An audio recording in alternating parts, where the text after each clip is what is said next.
Arepas are a staple in Latin cuisine, and a local restaurant is showing us how they make their signature arepa dish from scratch. Clarke is getting hands-on this morning. Clarke, how are they coming along out there this morning?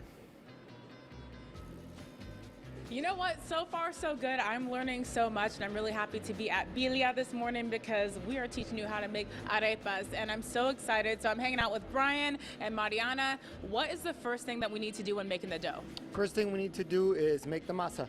Okay. For the arepas that we make. So it's typically a Colombian white corn masa. Okay. All right, it's not nixtamalized. It's white corn that's cooked, dried, and that's what we mix with a little water, a little salt, and a little oil. Okay, how should I add it in?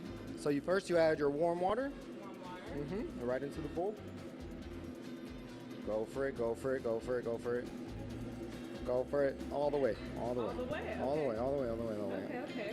And slowly you're gonna add a pinch of salt. A pinch of salt? And one, Got two. it. That's perfect. Now slowly you'll mix in the masa and whisk. Mariana, do you want to help me out whisking with this? Tell me, for people who don't know, what is an arepa? An arepa, I would say, closest similarity is either a gordita or I would say a Venezuelan-style pita. The corn's softer. We grill it, it puffs up. It gets a nice crunch on the outside, and it's super tender on the inside. You were telling me earlier, too, a lot of San Antonians, they might get it mixed up with a gordita, but what's the big difference? Mostly the masa. Yeah. It's not nixtamalized, it's just white corn that's pre-cooked, dried out, and just ground. What do you think makes the best arepa? I feel like you're the expert. Honestly, I like it with, I always love my arepas with beans, black beans typically, beef, cheese, and a little cilantro salsa on top. Yeah, and so this is great because the dough, Mariana, it didn't take long for it to come along. How long does it typically take to make an arepa or the dough for it? The dough usually takes about a minute, and then you would like to let it rest. And here at Bilia, we like to portion it out so every arepa is the same size. And about like 10 minutes total. That's not bad. People, you can make this at home. That is so cool. I'm feeling inspired too. I didn't know it was that easy. I'm always intimidated by flour and baking and things like that, but this is really cool. Okay, so next step, show me what we're gonna do. So we usually portion them out, as I mentioned, and then we just like to make the shape. Everyone has their own different little technique. You just make it round as possible, as thick as you'd like. These are usually thicker than gorditas. That's another difference. We need it to be a little thick. A little thick, right?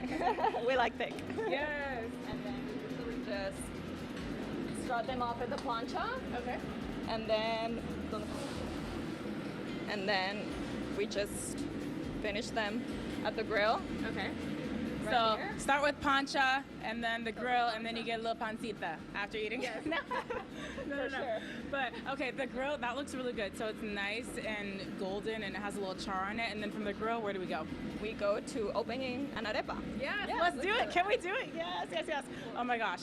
And I already love, so the flour looks really good. It doesn't look too doughy, so I feel like when you get a bite into it, it's not going to be overwhelming and like you need some milk to wash it down, you know? So I'm ready for that.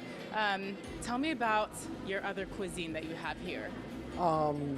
We're mostly inspired by Latin American food. We have a really popular Cubano that we braise marinate 24 hours in like sour oranges, spices.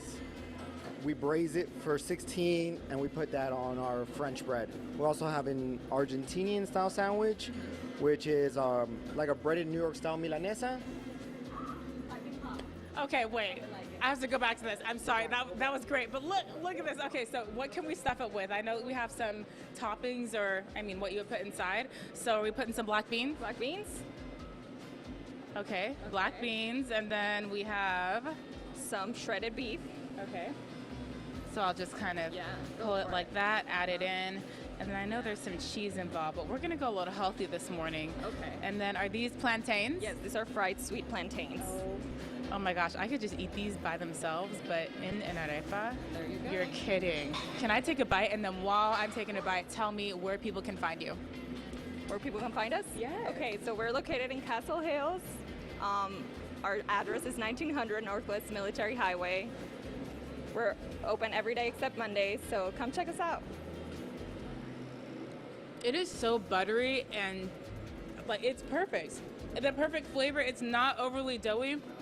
Oh my gosh, y'all! If you haven't had like Colombian, Cuban style, Latin American food, you have to come try this. This is seriously so awesome.